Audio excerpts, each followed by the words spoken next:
Nesse sentido, o senhor falou algo muito importante, quero inclusive trazer uma aspas aqui suas do livro, que diz o seguinte: a escuta é a parte mais importante da relação médico-paciente. Por que ela é tão importante?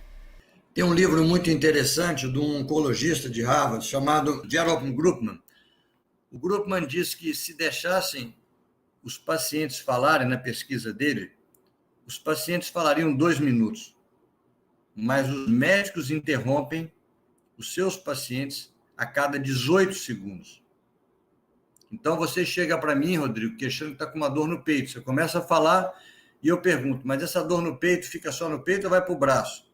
Aí, não, às vezes, aí você começa a falar, eu te interrompo. Mas você tem suor frio? Não, às vezes eu te interrompo.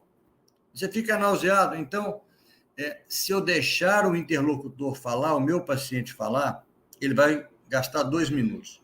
Só que, em média, os pacientes são interrompidos, nessa pesquisa que o Grupman publicou, em 18 segundos.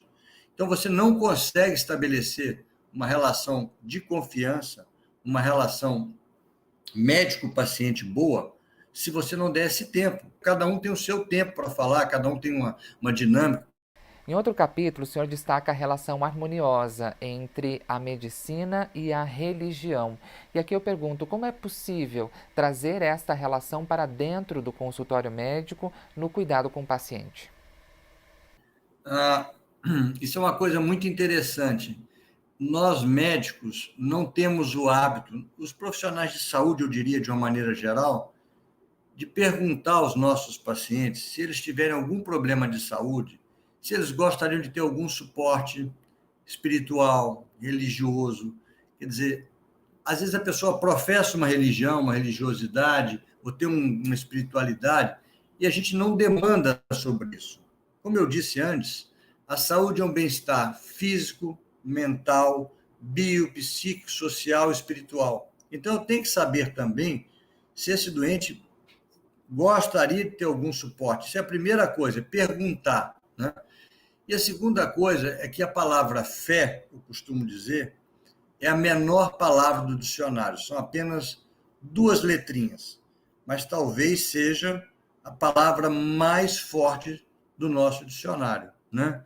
E a gente tem vários exemplos disso no dia a dia, na prática.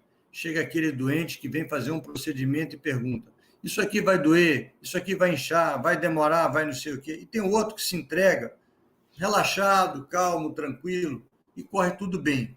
Então, assim, eu costumo dar como um exemplo, eu acho que o melhor exemplo que a gente pode dar sobre espiritualidade, sobre religiosidade, sobre esse trabalho voluntário, com esse impacto às nossas vidas, talvez seja o exemplo do AA, do Alcoólicos Anônimos, que é uma instituição fundada em 1935, e eles têm os 12 passos do AA.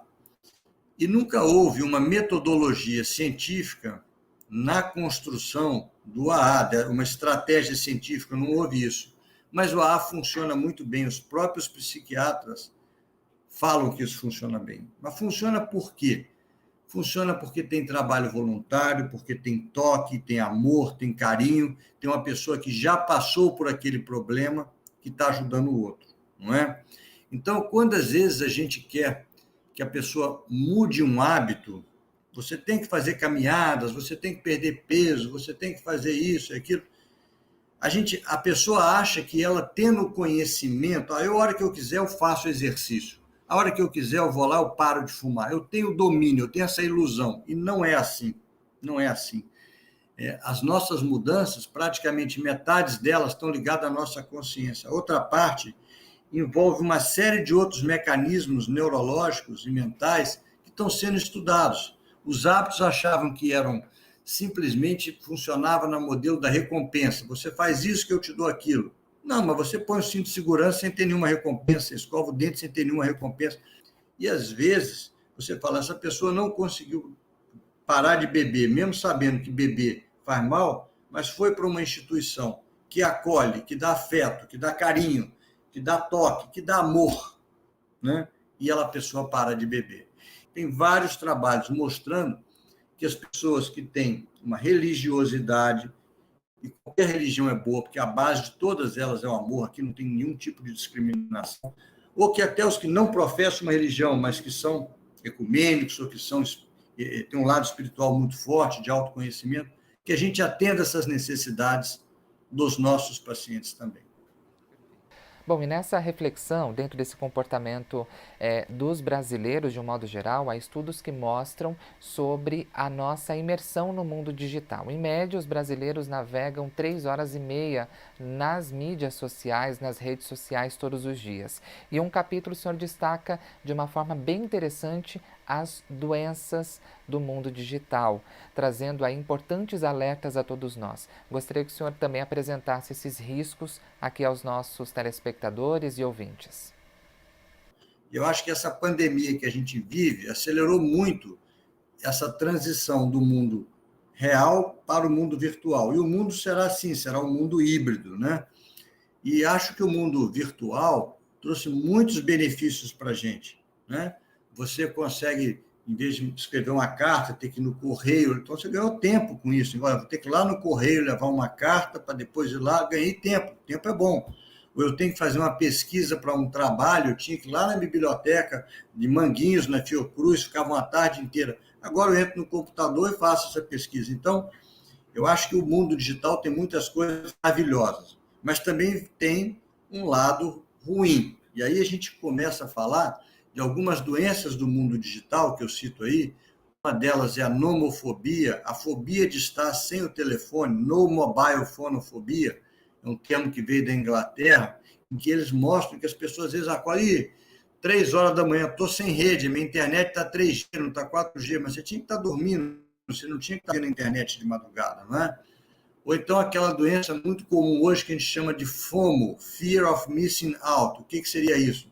Seria o medo de não estar participando de tudo, né? Ou então de não estar sendo curtido. As pessoas se comparam. Olha, eu tive tantos likes naquela rede social, tive tantos memes na outra. Isso às vezes é ruim. Isso é ruim, né? E aí, acho que a solução para isso é realmente um uso equilibrado da internet, o uso equilibrado das mídias sociais, o uso equilibrado do mundo digital. Ninguém é contra o mundo digital, mas ele tem que ter, como diria Aristóteles, né? A virtude está no meio, virtus in medio est.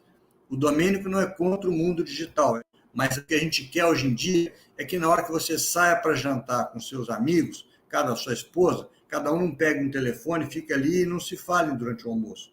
Ou quando, então, você vê um grupo de jovens sentados, cada um com um telefone, num joguinho, num aplicativo, numa rede social. Quer dizer, eles nunca estiveram tão próximos e, ao mesmo tempo, tão isolados, né? A prova é que os executivos, os grandes bilionários hoje do mundo do silício, para eles, sucesso é poder fazer o log-off.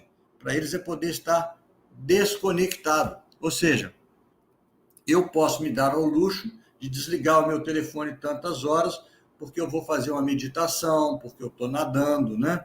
Então, hoje em dia, a gente tem que tomar cuidado, ninguém é contra o mundo digital, mas está havendo um uso exagerado, né? E aí a gente sabe que existem uma série de doenças e até acidentes. São pessoas que estão caminhando na rua, falando no celular, e aí tem um buraco, um carro, ou sei lá, uma calçada, a pessoa tropeça, cai e faz uma fratura.